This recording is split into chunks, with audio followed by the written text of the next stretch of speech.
бийлик, окуялар, тагдырлар. Салам радиосунда ачык микрофондо байланыш күтөбүз.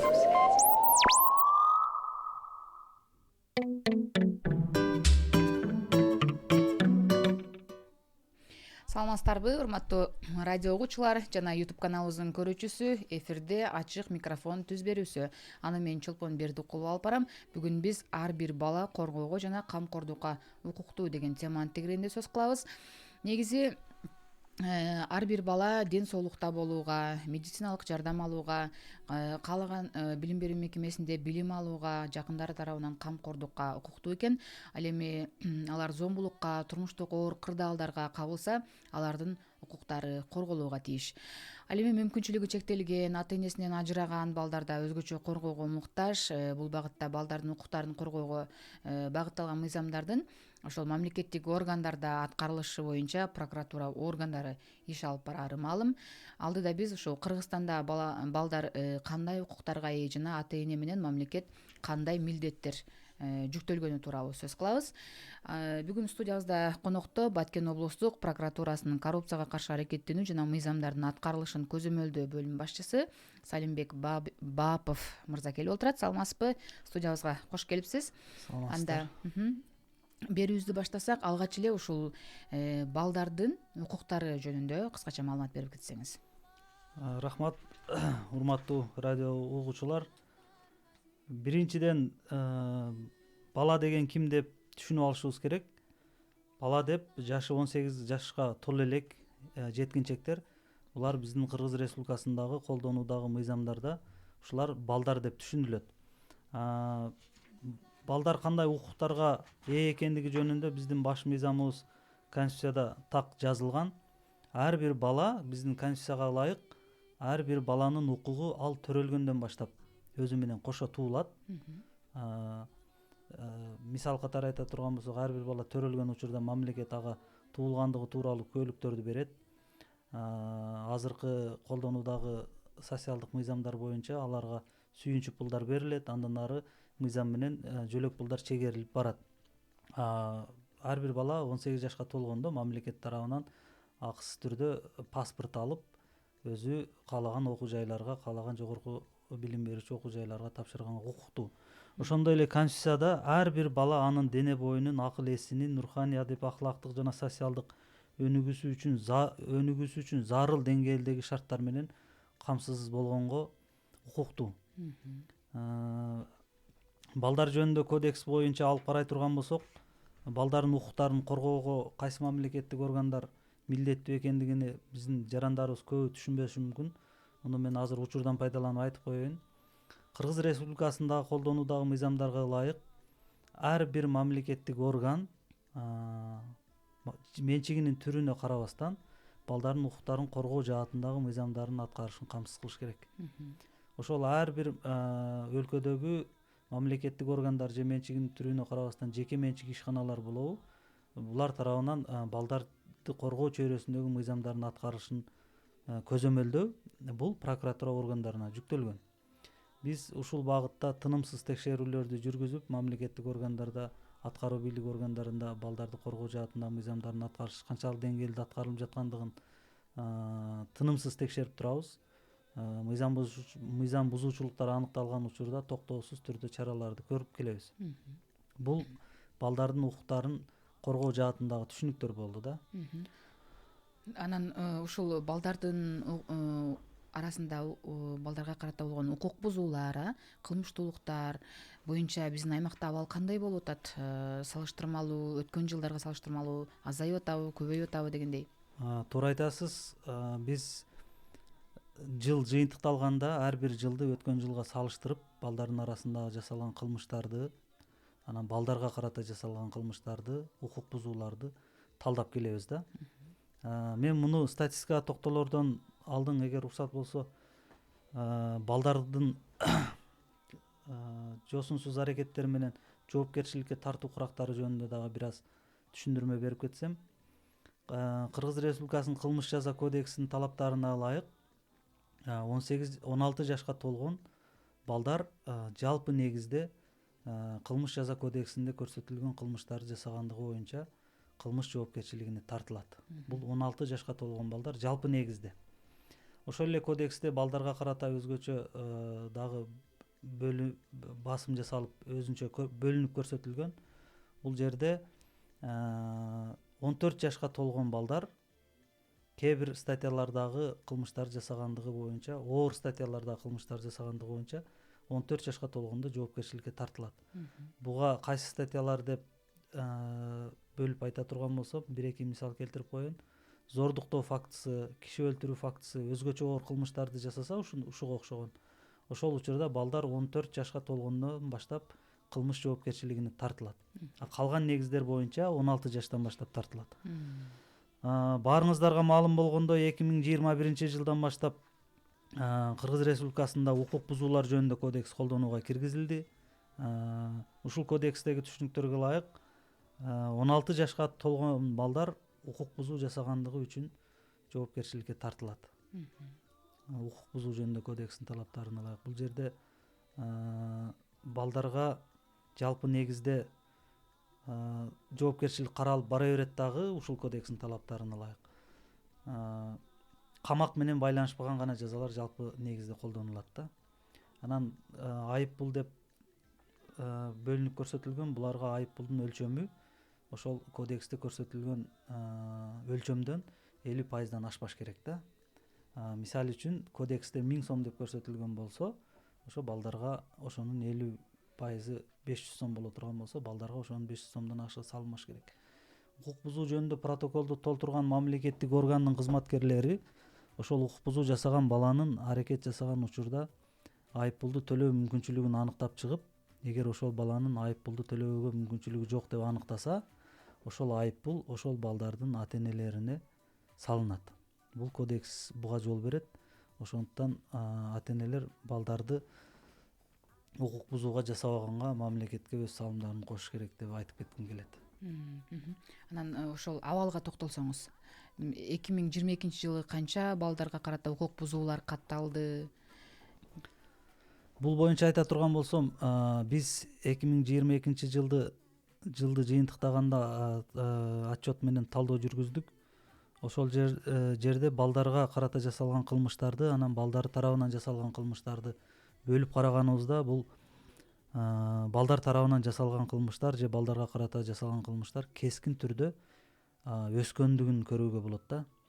Ошондуктан бүт мамлекеттик органдар бул багытта азыр социалдык тармактардан баардык угармандар көрүп атса керек, балдарга карата балдардын укук милдеттерин түшүндүргөн жалпы иш-чаралар республика боюнча өтүп жатат. Эми мен Баткен облусу боюнча статистикага токтолоюн. Баткен облусу боюнча 2021 жылы өспүрүмдөр тарабынан 46 кылмыш жасалган болсо, ушул эле көрсөткүч 22 жылдын жыйынтыгы менен алып караганыбызда 108 кылмышка катталып, 2 эсе көп катталгандыгын көрсөтүп атат да. Ошондуктан биз дагы өзүбүздүн полномочияларыбыздын негизинде жерлерде мектептерге чыгып, жеринен барып, окуучуларга түшүндүрүү иштерин жүргүзүп келатабыз. Бирок ошого карабастан биздин облустун аймагында балдарга карата жасалган кылмыштар, балдар тарабынан жасалган кылмыштар кескин түрдө өсүп кетип атат. Дагы статистикага токтолоюн. Өспүрүмдөр тарабынан жасалган кылмыштар 21 жылы 6 эле учур катталган болсо, 2022 жылда бул 19 учурга катталып атат дагы. Кескин түрдө 3 эселеп ашып кеткен учур болуп атат да. Мындан сырткары баарыбыздын эле көйгөйүбүз бул суицид, өз өмүрүн кыюу фактысы. Бул учур дагы бизде Баткен облусунун аймагында катталбай койгон жок. Жылдан жылга ушуга каршы аракеттерди көрүп, түшүндүрүү иштерин жүргүзгөнүбүзгө карабастан, бул дагы биздин облустун аймагында жылдан жылга балдар арасында катталып турат да. Суицид салыштырмалуу өсүп кеткен жок, теңме-тең келатат. Эми мен муну угармандарга өкүнүчтүү болбош үчүн айтпай эле коеюн статистикасына. Бул аз эле, бирге бир катталып атат. Былтыр бир жыл, мурда жылы бир болсо, былтыр бир болуп, бул өсүү байкалган жок бул жерде. Мындан сырткары дагы бир биздин көйгөйүбүз балдар үй бүлөлүк, балдар арасындагы үй бүлөлүк зомбулук фактылары да. азыр баарыбызга маалым болгондой мына Баткен облусунун аймагындагы жашоочулардын көпчүлүгү ата энелерибиз учурда мигрант болуп чет өлкөлөрдө жүрүшөт да. Сырткы мигранттарыбыз дагы бар, анын ичинде биздин ички мигранттар дагы Баткен облусунун аймагында көп. Ошол эле учурда ата энесинин кароосуз калган балдардын арасында зомбулук фактылары дагы катталып турат. Бул боюнча былтыр 2 иш козголгон. Өткөн жылга салыштырмалуу бул факты дагы азыраак. Бул багытта дагы биз тынымсыз иштер жүргүзүп турабыз. Ушул катталган кылмыштардын арасында кайсынысы көп катталып жатат? Мисалы балдар арасында уурулук көппү же болбосо зомбулук көппү? Кайсы кылмыш көп болот? Бул жерде эң эмеси көп катталган учур зомбулуктагы үрөй учура турган өлчөмдө катталган жок. Аз эле учур катталып атат. Бул жерде основной жаш балдар тарабынан жасалган кылмыштар, ушу уурулук жана башка кылмыштар көп катталып атат да. Анан ушул сиздер ушул маалыматтарга ылайык өзүңүздөрдүн мындай иликтөөлөрдү жүргүзөсүздөр да. Себептери эмне болуп атат ушул балдар арасындагы кылмыштуулуктун өсүшүнө? Мына өстү деп атасыз. Себептери эмне болуп атат? Мунун эң башкы негизги себеби азыр эле айтып өттүк, мигранттардын балдарынын арасында болуп атат да. Булар чоң ата, чоң энелери, тай ата, тай энелеринин колунда калган балдар болот. Кароосуз калып атат. Кароосуз десек дагы бир аз одоно болуп калышы мүмкүн. Эми такай көзөмөлү жок да. Такай көзөмөл жок болуп, көзөмөлдүн жетишсиздигинен булар жана тай ата, тай эне, чоң аталары карыган кишилер болуп, булардын ар бир эмеси боюнча көзөмөл жүргүзүлгөнгө мүмкүнчүлүгү болбойт экен ал кишилердин. Булар сабактан чыгып үйгө чейинки учурларда, башка учурларда ар кандай жолдорго барып атат. Ошонун негизинен өспүрүмдөр тарабынан жасалган кылмыштар өсүп кетип атат. Анан ушул үй бүлөлөрдөгү социалдык абал дагы, турмуш тиричиликтин абалы дагы таасир этеби? Кылмыштуулукка, мисалы зордук зомбулукка дегендей. Үй бүлөдөгү жашоо шарт боюнча болот десек бир аз туура эмес болуп калат. Себеби үй бүлөдөгү зордук зомбулук фактылары толук кандуу жашоо шарты бар үй бүлөлөрдө да катталган учурлар бар. Булар мыйзамдардын талаптарын түшүнбөгөндүктөн гана ушундай ишке барып атат деп эсептейбиз дагы. Биз массалык маалымат каражаттары аркылуу дагы башка колдон келген түшүндүрүү иштерин жүргүзүп атабыз, бирок ошого карабай мыйзам талаптарын билбегендигинин натыйжасында болуп калып атат да. Негизи ушул мамлекет балдардын укугун коргойт деп атабыз. Кайсы мамлекеттик органдар негизинен ушул балдардын укуктарын коргойт? Биздин колдонуудагы мыйзамдарга ылайык балдардын укугун коргоого баардык мамлекеттик органдар менчигинин түрүнө карабастан, бул сиздерге дагы жүктөлгөн мыйзам боюнча, басма сөз кызматыга дагы жүктөлгөн, Кыргызстандагы баардык акыйкатчыга чейин сотторго, прокурорлорго, ички иштер органдары, жергиликтүү өз алдынча башкаруу органдары, жергиликтүү мамлекеттик администрациялар, баардык органдарга өздөрүнүн компетенциясынын чегинде балдардын укуктарын коргоо жаатында өзүнүн укуктары, анан милдеттери көрсөтүлгөн. Ушул мамлекеттик органдар тарабынан балдардын укуктары кандай корголуп атат? Алар тараптан да мыйзам бузууларга жол берилген учурлар барбы? Туура айтасыз. Азыр облустун аймагында балдардын укуктарын коргоого мамлекеттик органдар тарабынан колдонуундагы мыйзамдардын талаптары толук кандуу түрдө аткарылбагандыгы же мыйзам бузуучулуктар менен аткарылгандыгы биз текшерүү жүргүзгөндө аныктап атабыз. Ушул багытта биз өткөн жылы 22-жылда балдардын укуктарын коргоо чөйрөсүндөгү мыйзамдардын аткарылышына карата Баткен областынын прокуратура органдары тарабынан 77 текшерүү жүргүздүк облустун аймагында. Ошол 77 текшерүүнүн ичинен 211 мыйзам бузуучулукту аныктадык да. Бул өтө эле көп эмеспи? Бул салыштырмалуу көп болуп атат. Анан биз ушуларды четтетүү максатында жергиликтүү өз алдынча башкаруу органдары тарабынан кабыл алынган укуктук актыларга карата бир каршылуу билдирүү келтирип, аны алардын ченемдик укуктук актыларын жокко чыгарганга жетиштик. Мындан сырткары жергиликтүү өз алдынча башкаруу жана башка мамлекеттик органдар тарабынан ченемдик укуктук актылардын бузулушун четтетүү жөнүндө Баткен областынын прокуратура органдары тарабынан 52 сунуштама келтиргенбиз. 52 сунуштама, 15 талап келтирдик. Анан мамлекеттик органдарга карата 9 эскертүү бердик. мыйзам бузушулуктардын алдын алуу боюнча.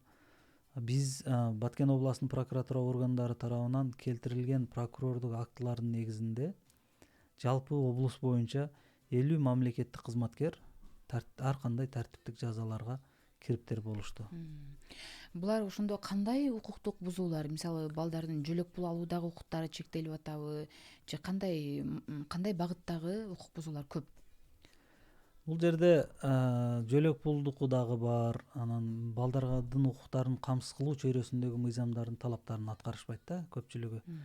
Шарттарды түзүп беришпейт. Шарттарды түзүп бербеген учурлар болот. Мисалы үчүн бир эле айыл өкмөтүнө алып карай турган болсок, айыл өкмөткө барып текшерүү жүргүзгөн болсок, биз ошол балдар жөнүндө кодекстин талаптарын аткаруу боюнча кандай иш-чараларды жүргүздүңөр деп сурасак, булар тийиштүү пландарын көрсөтө алышпайт да. Балдарды колдоо же укуктарын коргоо максатында кандай иш-чараларды жүргүзүп, балдарга кандай шарттарды түзүп берип, кандай иш-чараларды аткардыңар десек, кээ бир айыл өкмөттөрдө такыр ушундай иш-чаралар жүргүзүлбөгөндүгү аныкталат. Демек бул багытта мындай иш план кабыл алышкан эмес. Ошондой иш пландарды кабыл албаган айыл өкмөттөр бар да. Түшүнүктүү. Анан ушул балдардын укугун коргоодо да, мисалы үчүн зомбулуктун курмандыгы болуп калса бала, ага кандай мамлекет кам көрө алат, кантип коргоого ала алат? Өзүнүн жакындары тарабынан зомбулукка учураган балдар бар да, мисалы үчүн. Мамлекет андай балдарды токтоосуз түрдө өзүнүн камкордугуна алат. Кантип? Мисалы үчүн мен мисал менен түшүндүрөйүн. Бир бала зордук зомбулукка кабылды дейли,к жакын туугандары тарабынан. Мыйзам боюнча анын мыйзамдуу өкүлү болуп, жакын туугандары тандалып алыныш керек да. Бул ошол мыйзамдуу өкүлдөрү тарабынан зомбулукка кабылып атса, ушул бала, демек муну ким камкордук алат деген учурда биз балдар чөйрөсүндө иш алып барган мамлекеттик администрациялардын алдына атайын комиссиялар бар. Мындан сырткары социалдык камсыздандыруу бөлүмдөрү бар райондордо. Ошол кишилерден, ошол ишканалардан бир кишини мыйзамдуу өкүл кылып балага дайындап, мамлекет ошол баланын камкордугун толугу менен колдогонго аракет кылабыз. Аларды убактылуу жайгаштырып, мындай моралдык жактан жардам берүүгө шарттарыбыз барбы? Мисалы, биздин маалыматыбызда Баткенде кризистик борборлор, балдардын же чоңдордун психологдору жетишпейт да. Ушул көйгөйдү чечүү боюнча дагы сиздер тийиштүү мамлекеттик органдарга бир чараларды же бир талаптарды кое аласыздарбы? Туура айтасыз. Биздин облустун аймагында ушундай балдардын укуктарын камсыз кылып же убактылуу кармап тура турган мекеме ишканалар дээрлик жок эсе. Мындай учурларда жана кароосуз калган балдарга райондук социалдык өнүктүрүү башкармалыктары өздөрүнүн буйругу менен 6 айга чейин ошол баланы кимдир бирөөгө же жакын туугандарына камкордукка берип тура алат да. Өздөрүнүн буйругу менен гана 6 айга чейин. 6 айдан кийин анан соттун чечими менен мыйзамдаштырылат бул. Соттун чечими чыккандан кийин ошол камкордукка алган киши, жаран ошол баланын пособиясын алганга мүмкүнчүлүгү түзүлөт. Анан башка дагы баланын укуктарын, таламдарын коргогонго укугу пайда болот. Биз соттун чечими менен же соцзащитанын буйругу менен эле баланы бирөөгө камкордукка берип коюп, аны баланын жашоо шарты кандай болуп калып жатат деп кароосуз калтырып койбойбуз. Соцзащита муну өздөрү планга жараша 1 айда бир барып, ошол баланын жашоо шарты кандай болуп атат, турмуш тиричилиги кандай болуп атат, психикалык жактан же физикалык жактан зордук зомбулукка кабылбадыбы, өздөрү кабар алып, акт түзүшүп, ошол балдардын илиштин делолоруна тиркеп турушат. Биз социалдык өнүктүрүү башкармалыктарынын райондук бөлүмдөрүнүн жергиликтүү прокуратуралар же биз областтык прокуратура текшерген учурда ошол бөлүмдөрдүн ар бир бала боюнча кылган иштерин карап чыгабыз. Кээ бир балдарга 2 ай, 3 ай барбай калган учурлар болсо, ошол социалдык өнүктүрүү кызматкеринин тартиптик жоопкерчиликке тартканга биз токтоосуз түрдө аракеттерди көрүп, аларды тартиптик жоопкерчиликке тартып, кайра ушундай жолго бардырбаганга аракеттерди көрөбүз. Анан ушул ата-энесинен эрте ажыраганда балдар бар. Ата-энеси калган учурда аларды ким биринчи кезекте камкордукка ала алат? Анан ошол камкордукка алды деп эле ошол менен ошонун карамагында калып калабы же ал ошол 18 жашка чыкканга чейин мамлекет аларды дагы ушинтип көзөмөлдөйсүздарбы? Туура айтасыз. Бул кодекстин талаптарына ылайык ата энесинен ажыраган балдар бул жакын туугандарына камкорчулукка берилет. Мунун дагы укуктары, жетим балдардын укуктары дагы азыр айтып өткөнүмдөй эле мамлекет тарабынан толук колдоого алынат.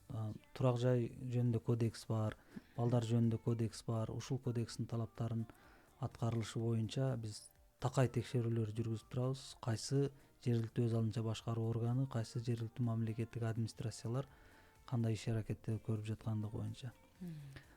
Биз 22 жылда текшерүү жүргүзгөнүбүздө облустун аймагында жетим балдардын санын тактап алдык дагы. Райондук мамлекеттик администрацияга сунуштама бергенбиз. Жердин категориясы өзгөрүп, азыркы тил менен түшүндүрөйүн, трансформация болот го жерлер.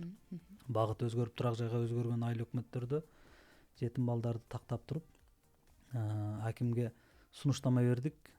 Ушундай ар бир жергиликтүү өз алынча башкаруу органдары, айыл өкмөттөрү да булар өздөрүнүн аймагындагы 16 жашка толгон жетим балдарга кезексиз түрдө турак жай салуу үчүн жер тилкелерин ажыратып берсин деп. Анан биздин сунуштама Баткен райондук мамлекеттик администрациясы тарабынан колдоого алынды, каралды, канааттандырылды. Баткен районунун аймагындагы айыл өкмөттүн башчыларына аким тарабынан милдеттенмелер коюлду. Андан кийин айыл өкмөттөр Баткен району боюнча жалпы 16 жашка толгон 35 балдарга турак жай салуу үчүн жер тилкелерин кезексиз түрдө ажыратып беришти. Токтом кабыл алышты да ушул балдардын атына. Жакшы. Анан ушул ата энелик милдеттерин аткарууда дагы кетирген катачылыктар үчүн ата энелерге кандай чаралар көрүлөт да? Мисалы ошол эле алимент төлөөдөн, ажырашкан үй бүлөлөр алимент төлөөдөн качкан же болбосо жашы жете элек балдарын оор жумушка тарткан, ошондой бир жашоодо катачылык кетирген учурларда кандай чаралар көрүлөт? Туура эми бул үй бүлө эч ким гарантия бере албайт. 1-2 балалуу болгондон кийин көп жаш үй бүлөлөрүбүз эки башка жолго түшүп, ортодо жаш балдарыбызга кыйын болуп атат дагы. Ушул максатта Кыргыз Республикасынын үй бүлө жөнүндө кодекси бар да. Үй бүлө жөнүндө кодекстин талаптарына ылайык ата эне экөөбү чогуу балдарын бакканга милдеттүү деп көрсөтүлгөн да ал жерде. Атасы болобу, апасы болобу, экөө чогуу балдарды бакканга милдеттүү. Ошол эле учурда ажырашып кетип, кандайдыр бир себептерден улам ажырашып, ата энелеринин бирөөсү балдарды багуудан кыянаттык менен качса, ата энелердин бирөөсү, апасы же атасы экөөнүн бири сот органдарына кайрылып, алимент чегергенге укуктуу. Соттун чечими чыгат. Соттун чечими чыккандан кийин ал сот аткаруучуга түшөт. Канча өлчөмдө алимент өндүрүлүүсү жөнүндө. Анан ошол жубайлардын бири сот аткаруучу тарабынан берилген талаптарды аткарбай алиментти төлөөдөн кыянаттык менен качса, азыркы колдонуудагы кылмыш жаза кодексине ылайык булар кылмыш жоопкерчилигине тартылат. Ата энелердин кайсы экөөсүнүн бири болбосун, кимиси качса дагы. Кээ бир учурлар бар да. Биз алимент дегенде эле аялда апасы алат деп элестетип алабыз да. Бизде дагы учурлар болуп атат. Атасы менен апасы ажырашат, апасы Россияга кетип, балдарды атасына калтырып коет. Ошондой учурларда атасы дагы балдардын апасын алиментке берсе болот да. Бизде мындай Баткен жергесинде жалаң эле атасы бакпай кетип, апалары алимент алып жүргөн түшүнүктөр бар да. Кээ бир учурда апалары дагы карабай таштап кете турган болсо, балдардын атасы ошол жубайын алиментке берип, алимент өндүрүп алса болот да. Түшүнүктүү. Анан ушул жарандар өздөрү, мисалы үчүн сиздерге прокуратура органдарына кандайдыр бир балдарга карата укук бузуулар же кылмыштуулуктарга көп болуп калса, түз эле ошо сиздерге кайрылса болобу? Ишеним телефондоруңуздар барбы?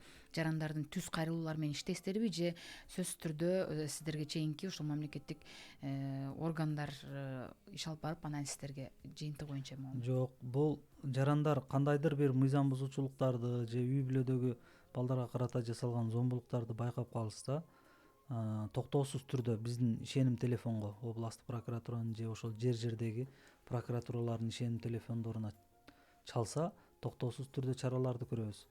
Биз аныктап алып туруп, мисалы үчүн Баткен облусунун кайсы бир районунан чалышса, ошол жердеги мамлекеттик органдар тарабынан ички иштер органдары, прокуратура бар, ал жерде социалдык өнүктүрүү министрлигинин райондук бөлүмү бар, мамлекеттик администрация бар, жергиликтүү өз алынча башкаруу органдары бар.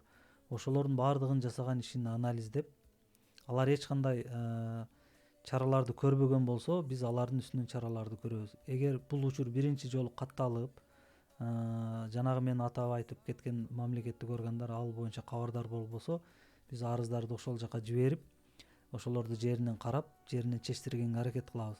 Бирок ошого карабай маселе жеринен чечилбей бара жатса, биз областтык прокуратура өзүбүздүн аппаратта карап, арызды тийиштүү кызматкерлердин тартиптик жоопкерчиликтерин карайбыз. Анан ушул биздин өлкөдө же болбосо ошол биздин аймакта балдар жөнүндө мыйзамдар так туура мындай аткарылып атат десек болобу, балдардын укугу корголуп атат деп айтсак болобу? Өзүңүз кандай баа бересиз ушул аймактагы балдардын укугунун корголушуна? Биздин облустун аймагында дээрлик жетишээрлик деңгээлде аткарылып жатат. Кээ бир Кылмыштуу укук бузуулардын саны өскөндүгүнө карабай корголуп атат десек болобу? Биз укуктарын коргоп келебиз, балдардын укуктарын. Бул жерде кескин кылмыштын өскөнү балдар тарабынан жасалган кылмыштар да. Балдарга карата жасалган кылмыштар өскөн эмес. Өскөн, бирок балдар тарабынан жасалган кылмыштарга салыштырмалуу аз. Биздин бул эң көйгөйлүү маселе балдар тарабынан жасалган кылмыштар болуп атат да. Биз мамлекеттик органдар жана башка аткаруу бийлигинин органдары бул багытта иштерди жүргүзгөнүнө карабастан ушундай эмеге балдар кылмыштуулукка барып жатат. Демек, мамлекеттик органдардын, ата энелердин жоопкерчилиги дагы бул маселеде мындай өзгөчө маанилүү болуп атат, Сөзсүз түрдө ата энелер, мамлекеттик органдар быйылкы жылды дагы биз анализдеп көрөбүз. Биздин ушундай көрүп жаткан аракеттерибиз эч кандай натыйжа бербесе, жылдын жыйынтыгы менен дагы биз катуу тартиптик жоопкерчиликке тартканга, мамлекеттик кызматкерлер жоопкерчиликке тартканга барабыз да дагы. Анан ушул балдардын укугун коргоодо кайсы мамлекеттик органдарда укук бузуулар көп катталат да? Сиз жогоруда айттыңыз, бир канчасы жалаң тартиптик жазага гана тартыптыр. Мындай кызмат абалынан кызматынан ордунан бошотулган ушундай катуураак чаралар көрүлдүбү, жокпу? Андай учурлар кызматынан четтегенге чейинки учурлар катталган жок. Эмгек кодексинин талаптарына жана жарандык кызмат жана мамлекеттик кызматкерлердин жумуштан бошотуу боюнча ал жерде атайын өзүнүн эрежелери, кезеги көрсөтүлгөн. Эскертүү берет, сөгүш берет, катуу сөгүш берет. Элеген кызмат ордуна ылайык келбейт деп ушундай кезек менен барып бошотулат да. Анан ошол талаптардын негизинде биз мыйзамдарда каралган жоопкерчиликтерди гана көрүп келатабыз. Көрсөтүүбүз аягына чыгып калды. Сизге эркин микрофон берсек болот. Ошол ата энелерге, жалпы коомчулукка, же болбосо ошо балдардын укугун коргоон мамлекеттик органдарга кайрылып, өзүңүздүн сөздөрүңүздү айтып алсаңыз болот. Рахмат. Урматтуу Баткен облусунун аймагындагы жашоочулар, ата энелер, балдар. Биз азыр сөз кылдык балдар арасында облустун аймагында балдар тарабынан жасалган кылмыштардын өсүп кеткендиги боюнча. Сиздер дагы ата энелер, мамлекеттик бийлик органдарынын кызматкерлери мамлекетке салым кошуп, ушул балдардын арасында кылмыштуулукту азайтууга өз салымыңыздарды кошсоңуздар. Анан дагы азыр мен эфирден сырт өзүмдүн уюлдук телефонумду, чөнтөк телефонумдун номурун, кызматтык телефонубузду студияга калтырып кетебиз. Мүмкүнчүлүк болгон учурда бизге чалып байланышсаңыздар болот. Кайсыл бир үй бүлөлүк зомбулук балдарга карата же башка дагы бир укук бузуулар жөнүндө байкасаңыздар, бизге токтоосуз түрдө байланышсаңыздар болот. Биз эфирден сырткары азыр мен телефон номурумду калтырам. Чалып байланышсаңыздар болот. Көңүл бурганыңыздар үчүн рахмат, ийгилик. Рахмат, сизге дагы убактыңызды бөлүп биздин студияга келип ушундай пайдалуу, керектүү кеңештериңиз менен бөлүшүп кеттиңиз. Урматтуу радио угуучулар жана YouTube каналыбыздын көрүүчүсү, ачык микрофон түз берүүсүн жыйынтыктайбыз. Берүүнү мен Чолпон Бердикул алып бардым. Жогоруда биз ар бир бала коргоого жана камкордукка укуктуу деген теманын тегерегинде сөз кылдык.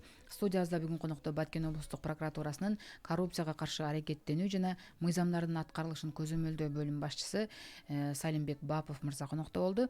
Белгилей кетейин, бул берүүбүз ЮНИСЕФ уюмунун колдоосу менен Баткен облусунда ишке ашып жаткан балдардын жана аялдардын коопсуздугун жана саламаттыгын камсыз кылуу долбоорунун алкагында даярдалды. Эфир аркылуу амандашканча саламатта болуңуздар.